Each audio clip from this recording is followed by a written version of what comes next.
I want to introduce you to my friend Mai Tai. Mai Tai is a world traveler.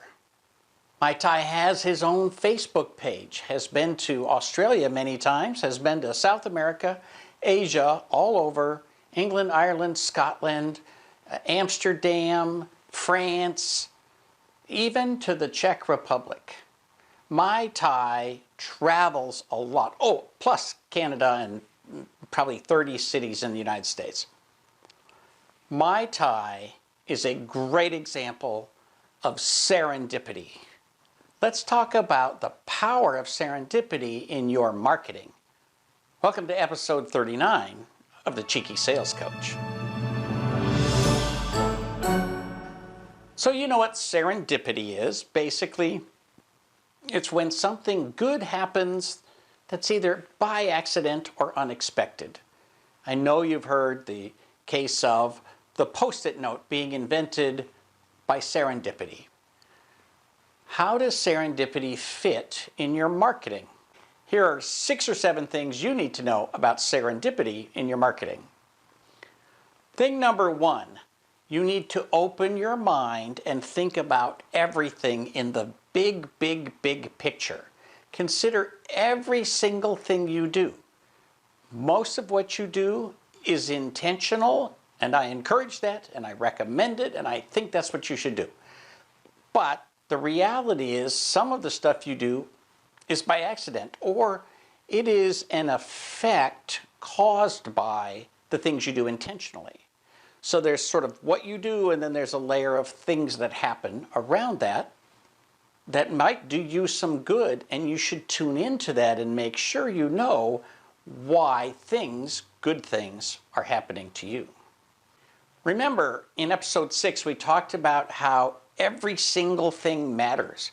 So all the pieces of your marketing funnel have to work. And that means your website has to work, your LinkedIn presence has to work, your blog has to work, your YouTube has to work, your mailings have to work, your phone calls have to work. Every piece of your sales process, every piece of your marketing process must do its job. So serendipity happens when you look at these things and you're examining them and you realize, hey, here's this thing that I didn't intend to have happen, but it's doing me some good. Tune into that and be aware of it. And to be honest, have enough humility to say, I didn't plan that, but I will take the credit for it. Thing number 2, ask questions. Ask your clients, where did you come from? How did I get the most recent clients or the most recent followers? Always be asking, how did you hear about us? Because it might be that you spend all this time on mailings and phone calls, mailings and phone calls, mailings and phone calls, and it turns out most people hear about you because of your activity on Facebook or the fact that you were involved in a recycling program or something else. So tune in, but again, ask them how they found out about you. Serendipity will tell you, well, it might be by something you hadn't necessarily planned on. Related to that is thing number 3, social media activity. Look at your social media and literally just go through the last month and say, which comments got the most responses? Which YouTube videos got the most thumbs up or the most views? Which LinkedIn activity got the most views or was shared the most? Look at your stuff. Always be analyzing your activity. Very often you'll see, well, you post these things up on social media intentionally on a regular schedule, and you've ticked through the list and you've got your process and it's working. But then you see, and then you posted a joke and it got shared around and it got 300 likes and 5 more people decided to follow you, and right? So maybe that's something that you should look at. And sometimes one-off success is just a fluke, but sometimes it's a message that you have an appeal that you should take advantage of and move a little bit more in that direction. Here's an odd one. Thing number 4, look out for accidental A/B testing. What does that mean? Well, sometimes you make a mistake. Sometimes you put the addresses upside down on the envelope, or you do something that you just didn't intend to do. Look at those things and see if for whatever reason you got a better response. Way back in episode 14, we talked about A/B testing, and basically you do things one way and then you do them another way and then you compare. One time a while back, I accidentally didn't update the date on my weekly newsletter. I got 6 emails from people who said, hey, you know, I almost didn't open this because I thought it was last week's email. You should make sure that you keep up on this. And then they gave me a bad time because I'm Mr. Process and I obviously hadn't followed my process, and right on and on and on. The point is, I had this sudden surge of email and activity and interaction with people simply because I made a mistake. Now, that's not a mistake I would repeat again, but I will tell you one that I have repeated.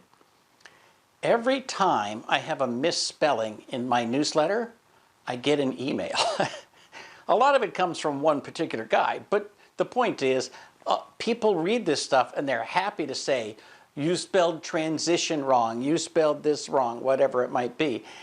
They want to interact. So it kind of, you know, it's not that I do that on purpose, but it helps me to see what people are paying attention to. Sometimes it's just good to know that somebody's paying attention at all. Here's a biggie, number 5, just ask people. Ask them what they like. Ask them what they follow, what they want to see. Ask them what they want more of and what they want less of. Ask them how you should appear in your marketing. Do you want more of this and less of that? What do you like? What do you want? Now, be careful. Remember, buyers are liars, and so very often people will say things that they don't really care about, or they're just answering a question. They haven't really put any thought into it or any energy into it. But on the listening side, dig a little bit deeper. Find out if this is truly something they care about. And if it is, pay attention, because these are your clients and your prospects, and you should be giving them what they're telling you that they need.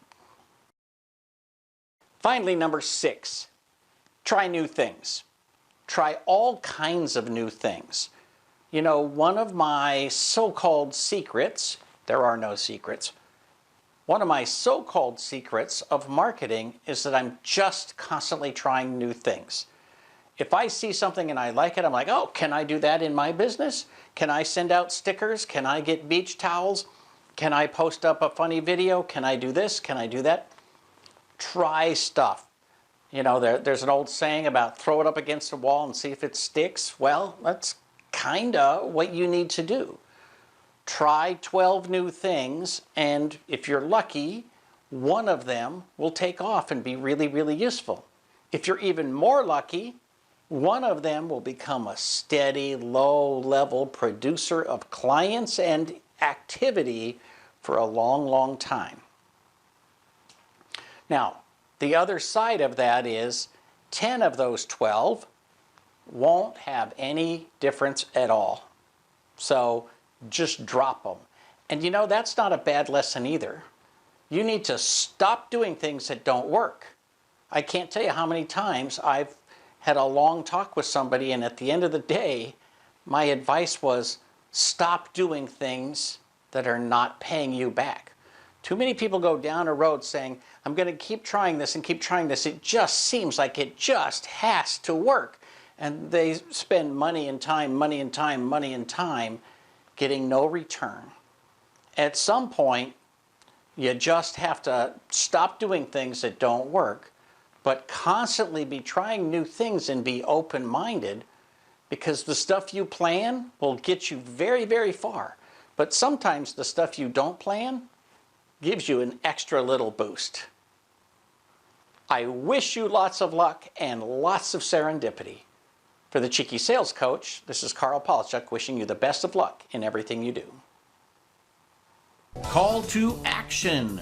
Like, subscribe, and ring that bell so you won't miss a thing.